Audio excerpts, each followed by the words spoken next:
Bonjour à tous, j'espère que vous allez bien. Donc je m'appelle Cécile Escap et je vais vous parler aujourd'hui tout au long de la journée de l'enjeu, de la problématique des candidatures en master. Ça va pour le son? Oui? Bon, vous me dites parce qu'on peut rapprocher un peu l'enceinte si vous entendez mal. Ah, tu n'entends pas bien. Mais je pense que le son il est dirigé par là. Ouais, vraiment vous entendez bien? Ça va? Ok, super. L'idée, c'est qu'on échange un peu, donc je vais parler, mais voilà, déjà, il faut que vous m'entendiez bien, mais aussi que je puisse aussi vous entendre. Donc, comme je vous disais, ici, vous êtes sur l'espace coaching, donc où il y a cet espace atelier, il y aura des ateliers toute la journée sur cette thématique-là, et puis qui est donc parrainé par Master Success, qui est une expertise sur la préparation des candidatures en master. Bonjour, bienvenue, installez-vous si vous le souhaitez. Et donc on va aujourd'hui, à travers différents ateliers, vous permettre de rentrer un peu dans la réflexion, dans la problématique, pour vous aider à avoir une approche différente et vous aider aussi à optimiser votre visite sur le salon et vous projeter autrement. Et vous permettre de comprendre comment Master Success travaille et pourquoi on obtient les résultats que l'on obtient.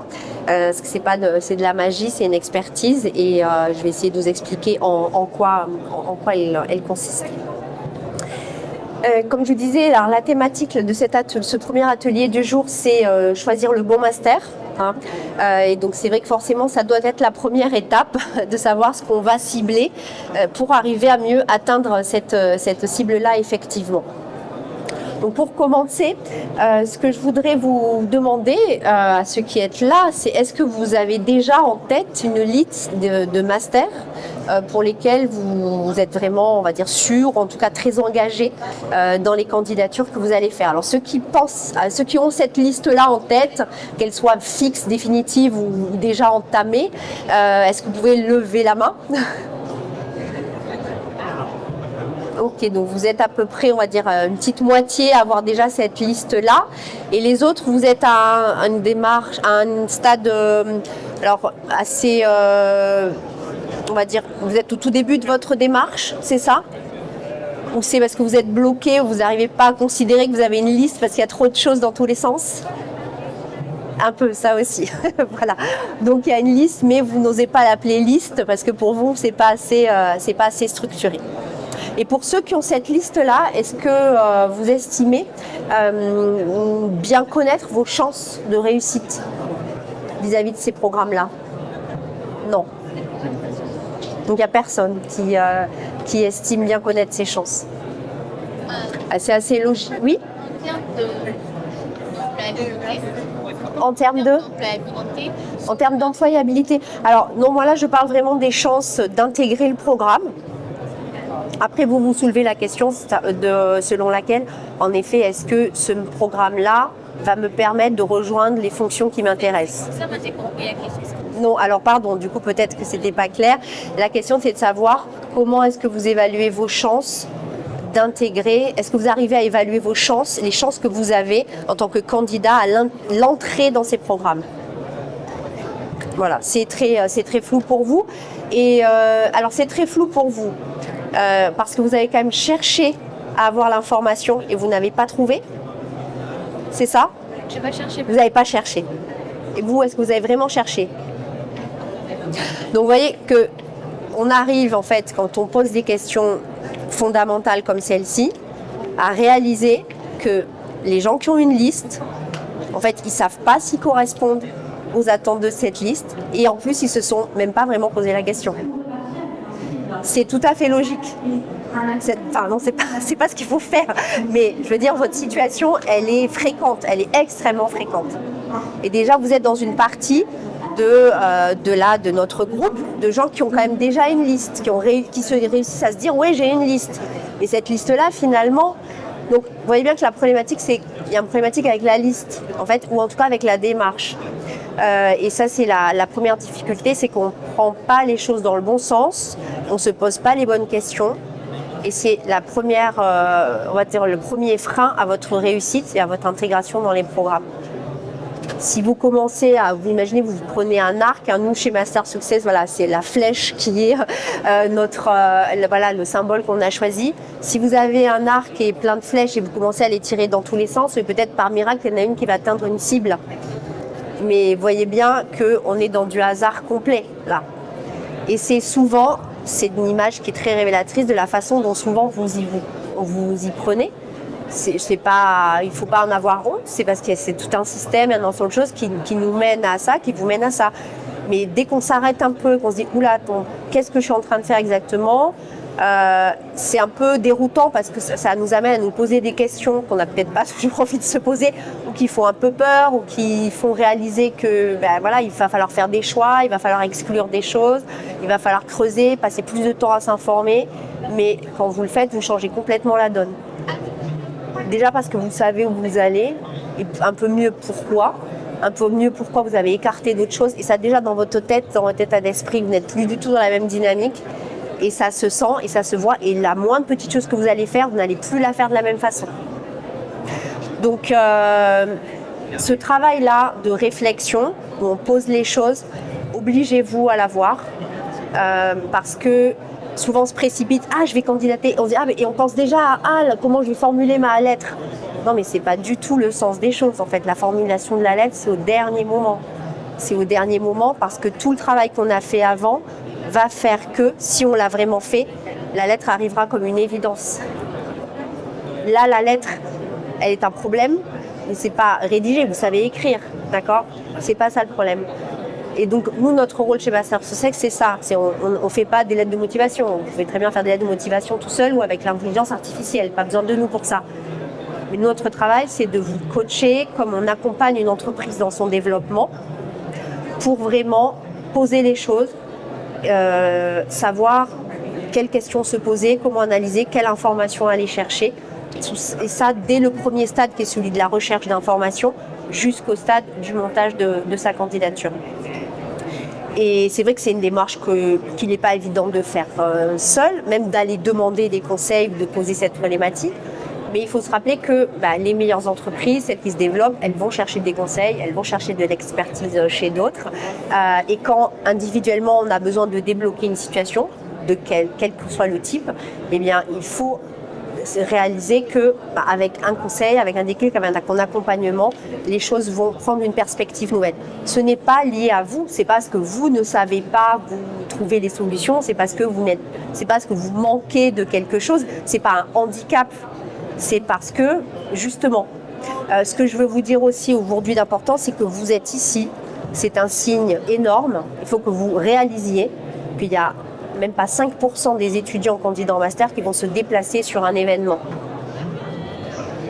Vous réalisez. Je ne sais pas si vous réalisez. C'est rien du tout. D'accord ? Et encore, la statistique, elle est peut-être encore plus faible que cela. Pourquoi je vous dis ça ? Parce que c'est une énorme force. C'est-à-dire que vous faites partie des très très très peu nombreux candidats qui vont se mobiliser pour venir physiquement à un endroit. Aujourd'hui, c'est une prouesse. Aujourd'hui, c'est un signe d'une motivation, d'une démarche que très très peu ont. Les universités, les écoles qui sont là, la première chose qu'elles vont capter des gens qui sont ici, c'est que vous êtes hors norme, parce que la normalité aujourd'hui chez les gens comme vous, c'est de se contenter d'une information en ligne. Donc, dans votre argumentaire, bonjour, le fait d'être ici, vous devez en faire une force. Aujourd'hui, parce que ce que vous allez vivre et parce que j'essaie de vous transmettre comme déclic, mais aussi parce que c'est carrément un argument, factuellement un argument, une preuve de motivation. Donc, réfléchissez à ça et puisque vous êtes là, réfléchissez à tout ce que vous pouvez faire aujourd'hui qui va être exploité, qui va être un élément qui va être utilisé ensuite dans vos échanges. Donc, si vous allez écouter des ateliers thématiques sur certains métiers, c'est pas un stage, mais vous allez rencontrer un expert d'un sujet, il faut en faire quelque chose. Vous allez peut-être entendre un autre étudiant ou discuter avec la personne qui est assise à côté de vous et vous allez échanger, vous donner un bon plan, vous donner un conseil. Moi j'ai fait ça ne s'invente pas et ça fait la différence et ça peut complètement tout changer. Ce matin en discutant, je disais que moi à mon échelle, j'étais allée, on se disait toi est-ce que à ton époque t'es allé sur des salons? Et moi je disais, moi j'y suis allée 2 fois. Une fois ça m'a pas servi à grand chose, même si j'ai écouté une conférence qui m'avait aidé à poser des questions, mais au niveau des stands pas trop. Mais par contre, prioritairement, quelques années avant, j'étais allée sur un salon où j'ai rencontré une personne, mais qui a clairement changé ma vie. Parce qu'elle m'a donné des conseils, elle m'a encouragée à tenter un concours, elle m'a dit tu dois lire tel livre, tu dois lire tel bouquin. Et tout de suite, ça a changé mon approche. Je me suis dit, ouais, c'est possible et je vais faire ça. C'était un conseil très simple et concret et ça m'a mis dans une autre dynamique.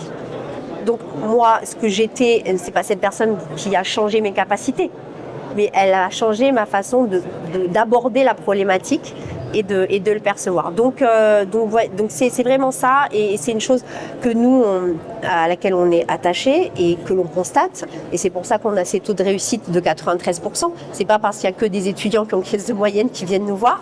On s'occupe vraiment d'étudiants dans toute situation, de tout niveau, dans tout contexte. C'est parce que quand on prend les choses en main, au stade auquel on est, il y a énormément de choses à faire que vous avez entre vos mains et qui peuvent complètement changer la donne. Ce qui a été fait dans le passé, c'est votre histoire et il faut, on va dire, c'est pas en faire une force parce que dans le sens où c'est pas tout positiver n'importe comment, mais ce que vous avez vécu, vous en avez appris des choses, ce que vous n'avez pas vécu aussi et ce que vous avez choisi, ce que vous avez plus subi, ça dit des choses sur vous. Donc ça aussi, il faut le réaliser et c'est vrai que ça fait partie des choses sur lesquelles nous on travaille. Donc des choses très concrètes que nous on recommande le stade, quel que soit le stade auquel vous êtes, parce que c'est jamais trop tard, c'est aussi de faire un inventaire de son parcours, parce qu'il y a beaucoup de choses qui vous constituent et que vous oubliez complètement parce que vous avez beaucoup entendu que le côté académique, le côté scolaire, les notes sont très importantes et la réalité est différente et vous n'êtes pas un bulletin de notes sur pattes, vous êtes énormément d'autres choses, il y a plein de facettes et souvent on cloisonne. Et nous on se rend compte souvent qu'en discutant, c'est quelque chose de typique. Nous par exemple les entretiens de départ ils durent 45 minutes, voire des fois un peu plus parce que il y a plein de choses qui ne peuvent pas ressortir au début. Donc on a une discussion très concrète sur ce qui est fait, pourquoi vous l'avez fait, qu'est-ce que vous en avez attendu, finalement qu'est-ce que vous avez retenu, en quoi telle ou telle chose vous a servi, mais pas que dans le domaine académique, pas du tout, vraiment dans tous les domaines.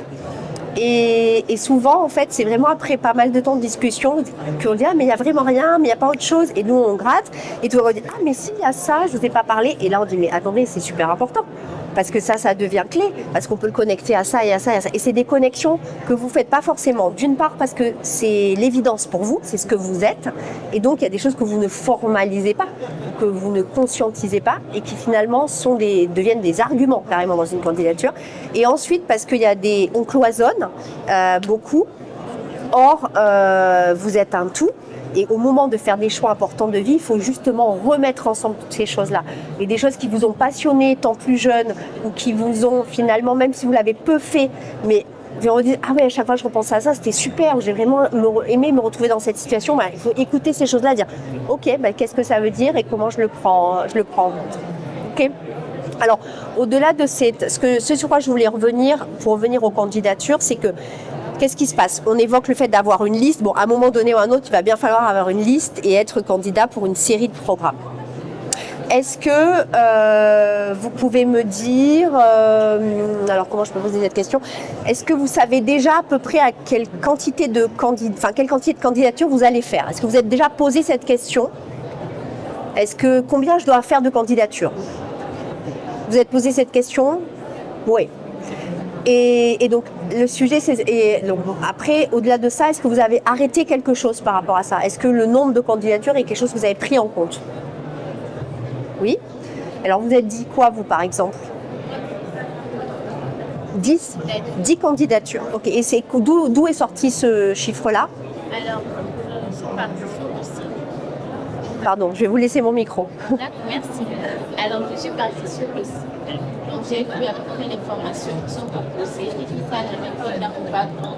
Et pourquoi je fasse cette formation. Donc, la question de pourquoi ce master. Donc, j'ai pris en compte la formation de base, c'est ce que j'ai fait. En plus, j'ai Et ce à quoi je suis en faisant les recherches des formations qui me servent. C'est en fonction de cette sélection. D'accord.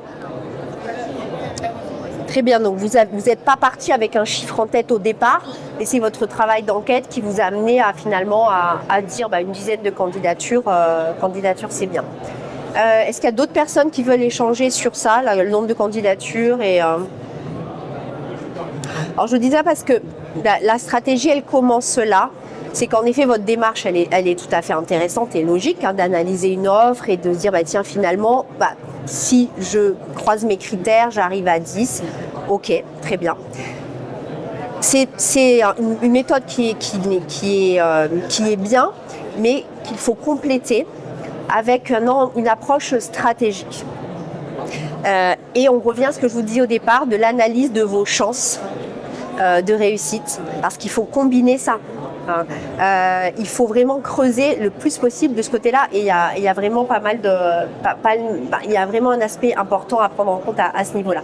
Pourquoi est-ce que je vous dis ça? Nous, on recommande, c'est un élément qu'on prend vraiment énormément en compte.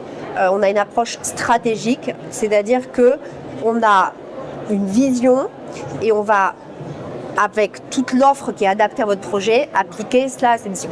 Si vous visez alors, on va dire qu'on peut avoir trois types de démarches. On va dire les personnes qui vont viser trop ambitieux, les personnes qui vont justement un peu faire le contraire, c'est-à-dire finalement pas mal s'auto-censurer.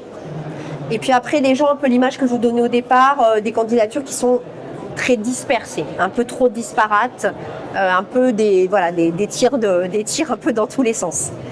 De ces trois-là, laquelle vous pensez être la plus fréquente? Celle trop ambitieuse, celle pas assez, ou celle disparate? Disparate. Et vous pensez?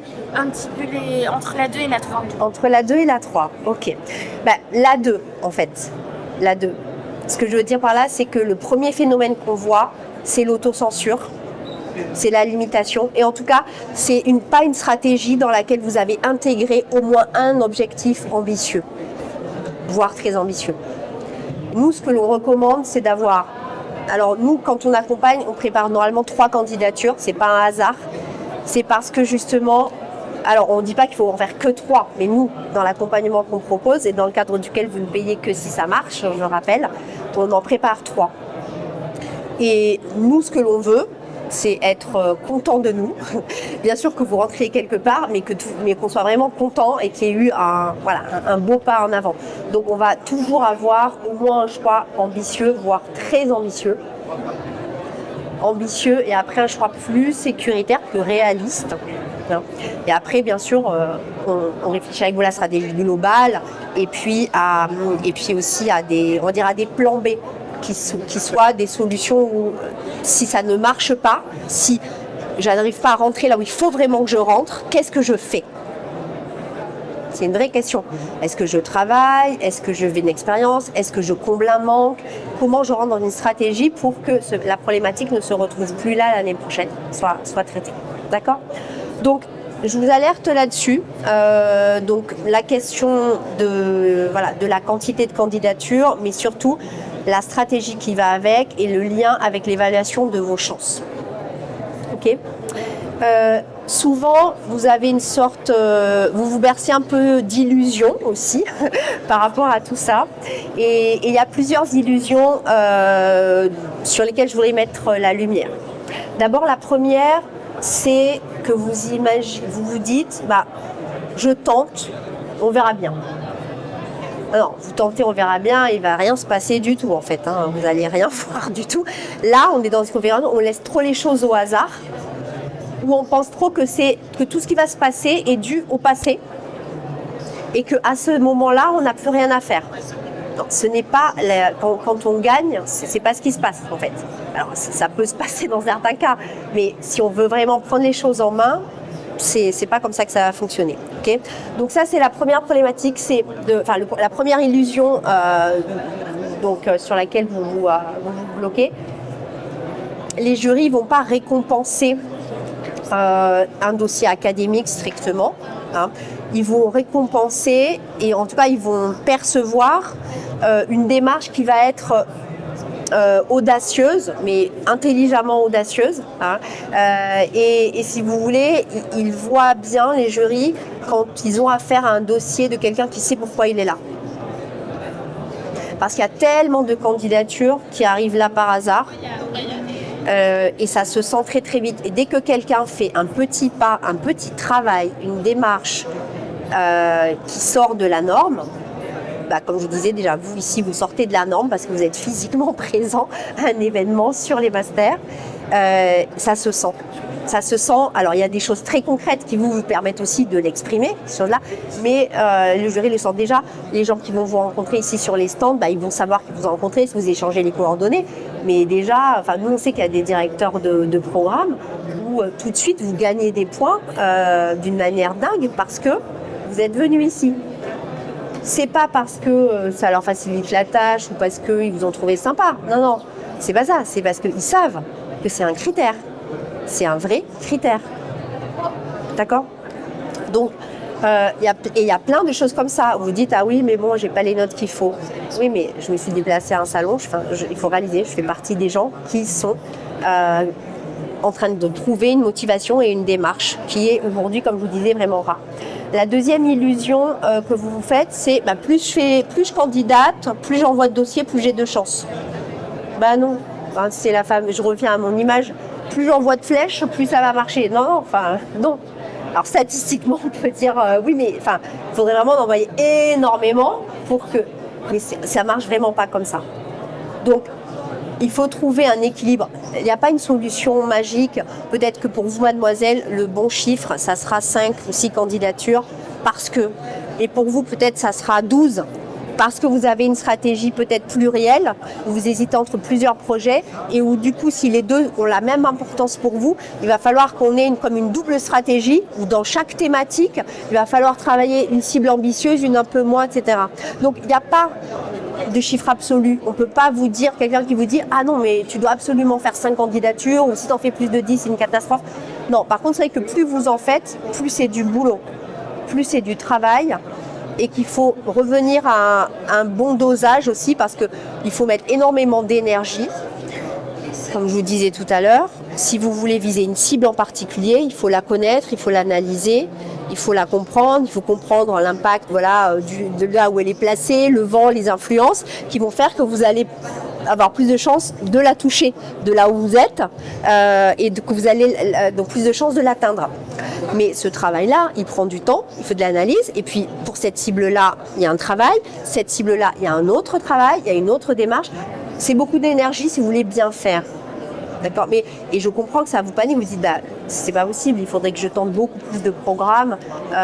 Mais non, c'est pas ce qu'on attend. Il faut que vous soyez beaucoup plus exigeant avec vous-même quant à la réflexion que vous menez. Vous menez vraiment pourquoi ce programme, qu'est-ce que j'en attends, quelle est la valeur ajoutée, qu'est-ce que ce programme va vraiment m'apporter que je n'ai pas déjà, moi, qu'est-ce que je vais apporter à ce programme, quelle va être l'alliance que l'on va faire ensemble et comparer ce que vous pouvez comparer et ensuite vous mettre aussi à la place du jury et réaliser du coup pourquoi ce jury me voudrait, qu'est-ce que moi je peux faire vivre dans la formation et vraiment vous projeter dans cette dynamique-là et pas dans une dynamique strictement scolaire. Le troisième point, l'illusion, c'est que vous dites pour que ce soit un bon master, il faut que ce soit un master qui impressionne, qui claque, mais ça veut dire quoi ? Ça veut dire quoi ? Qui impressionne vous, vos parents, une certaine image que vous faites, votre prof. C'est pas ce qui marche, ce côté-là, impressionner. Du côté des ressources humaines, un DRH, ce qui va l'impressionner, c'est que ce soit un parcours cohérent, structuré et que les choix que vous ayez faits, ce sont des choix de quelqu'un qui a réfléchi pour aller chercher quelque chose qu'il n'avait pas. Et ce souvent qui vous inquiète, c'est que vous pensez que tout ça implique de faire des choix de vie catégoriques aujourd'hui. Et donc vous dites, non, j'ai pas envie de choisir ma vie maintenant, puis moi il y a peut-être des choses qui m'intéressent. Donc il faut déjà réaliser que c'est pas du tout ce qu'on vous demande dans l'absolu, et c'est pas ce qu'un jury attend. Un jury n'attend pas, vous n'allez pas être crédible vis-à-vis d'un jury parce que vous avez une vie toute tracée sur un fichier Excel et vous savez exactement ce dont vous aurez envie dans 2 ans, dans 10 ans. Non, ça serait ridicule, c'est pas tenable, ça serait gravissime. Ça fait même peur. Si vous tenez un discours comme ça très rigide, c'est pas bon. Par contre, ce qu'on attend de vous, c'est que vous soyez posé de véritables questions sur ce que vous êtes en train de privilégier aujourd'hui et les raisons qui vous y amènent, et que ces raisons-là, elles viennent de vous, elles viennent d'un vécu, d'un ressenti, d'une expérience, de démarches que vous avez faites, des rencontres que vous avez provoquées, et que du coup, elles viennent d'un choix et on va dire plutôt d'une décision, parce qu'un choix, c'est quand on a tous les paramètres et qu'on arrive du coup à choisir, mais une décision, c'est j'ai pas tous les éléments, j'en ai cherché un maximum et je décide parce qu'il faut y aller et je pars par là et j'y vais parce que il y a ci, il y a ça. Et ça change tout. Donc souvent vous confondez ces choses-là et ça vous paralyse. Donc, comme je vous disais, nous, notre méthode que je vous révèle là-dessus, c'est d'avoir une vraie stratégie et d'avoir un portefeuille de candidatures. Et le mot n'est pas... C'est comme un investissement que vous faites. Hein, les candidatures, c'est comme en finance. Si vous investissez dans tel ou tel type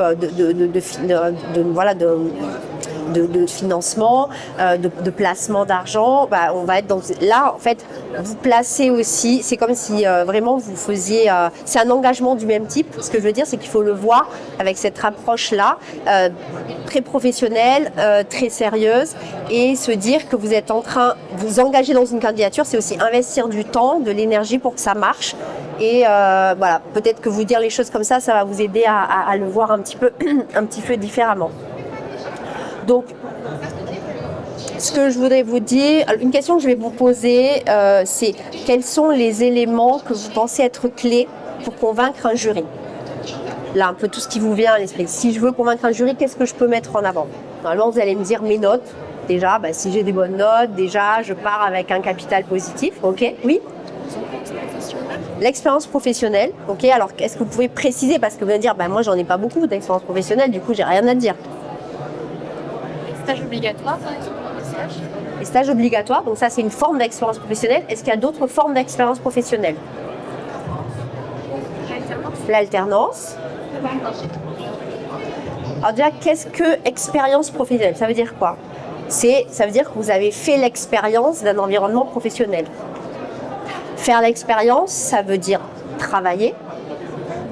Alors travailler, on peut le faire dans le cadre d'une alternance, dans le cadre d'un stage, on peut le faire aussi dans le cadre d'un job. On peut le faire dans le cadre d'un bénévolat. On peut le faire dans le cadre d'un projet d'études qui nous a amené à travailler à un moment donné. S'il y a des projets d'études ou des cours dans lesquels on vous demande de faire une mission terrain, par exemple. Donc, il y a toutes ces choses-là qui constituent une expérience professionnelle. Et ensuite, il y a beaucoup de choses que vous... Oui ? Il y a aussi les échanges internationaux. Les échanges internationaux. Alors ça, je dirais que c'est encore un autre argument que je mettrais en plus que de l'expérience professionnelle.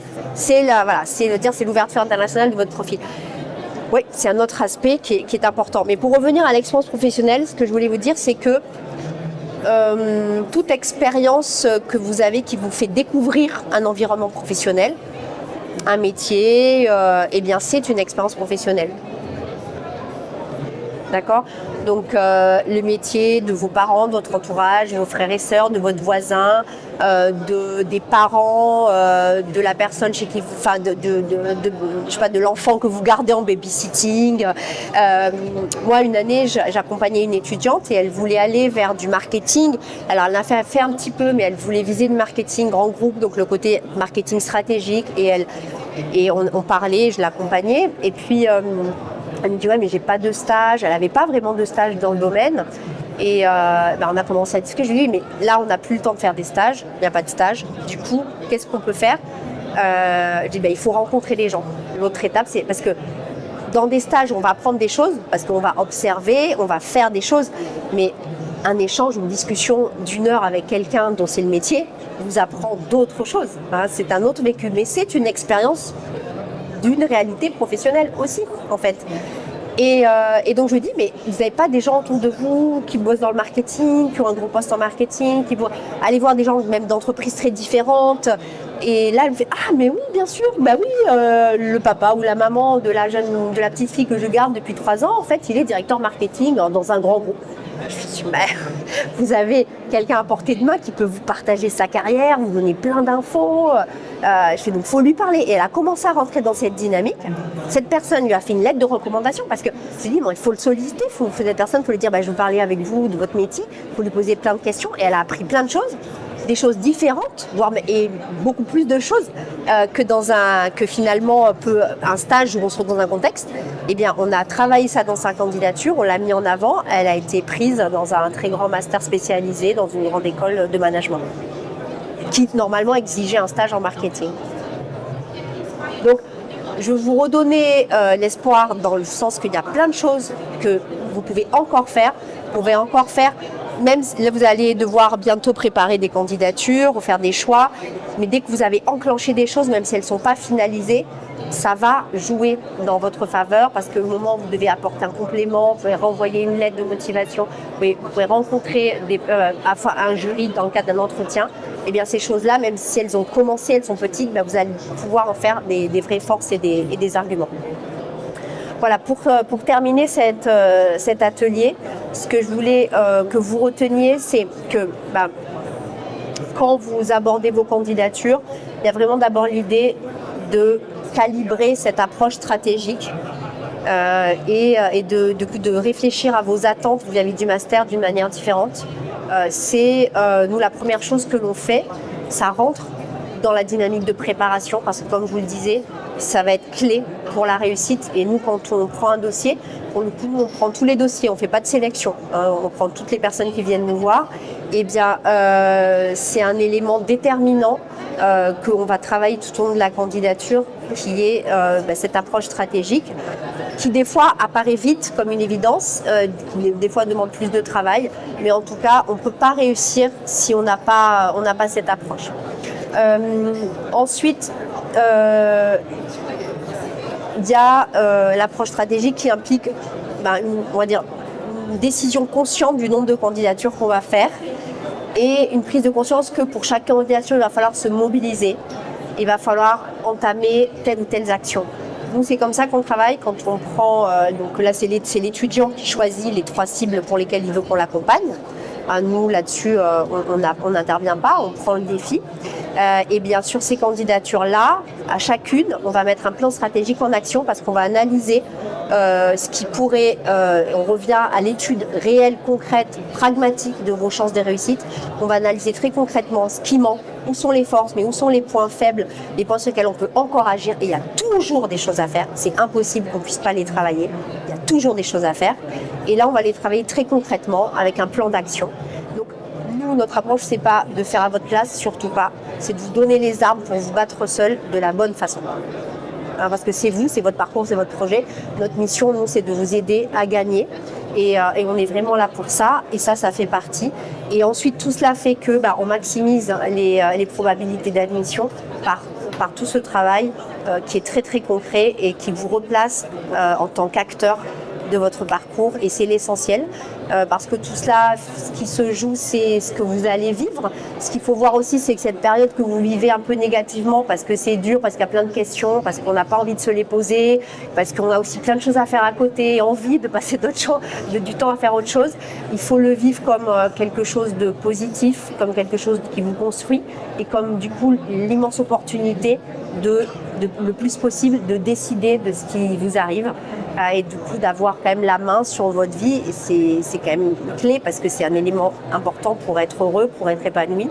Et c'est la finalité de tout ça. La finalité, c'est pas de rentrer dans un master, mais c'est que vous trouviez le bon endroit pour vous réaliser et apporter le meilleur de vous-même dans un contexte qui vous correspond. Je vous souhaite bonne chance dans cette dynamique-là. Nous, on est là toute la journée. N'hésitez pas à échanger avec nous. Et donc, je vous encourage à aller écouter d'autres ateliers et à échanger avec un maximum de monde aujourd'hui. Bonne chance à tous. Et puis, si vous souhaitez prolonger cet échange, pour les gens qui sont venus au salon, vous pouvez booker avec mes collègues des rendez-vous de 15 minutes. Ça, c'est gratuit à partir de la semaine prochaine pour poursuivre un échange plus personnalisé, que je vous explique un petit peu mieux les choses qu'on pourrait faire dans votre cas. Merci à tous. À bientôt.